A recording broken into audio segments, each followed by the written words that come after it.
You've been told your whole life, save 10% of what you earn. It sounds responsible, it sounds smart.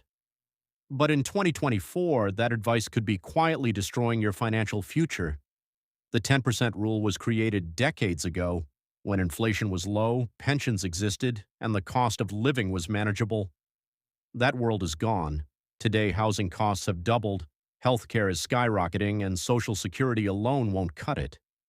If you're only saving 10%, you are falling behind, even if it doesn't feel like it yet. Financial experts today recommend saving and investing between 20% and 30% of your income.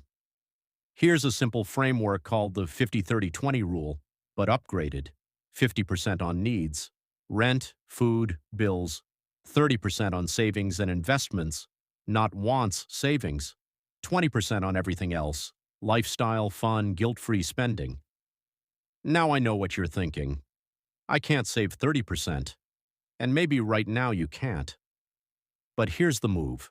Increase your savings rate by just 1% every 3 months. You won't feel it.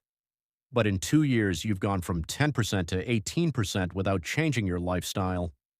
The myth is that 10% makes you responsible. The truth is that 10% makes you comfortable today and broke tomorrow. Lifestyle creep is real. As your income grows, your expenses grow with it. You have to be intentional or the money disappears.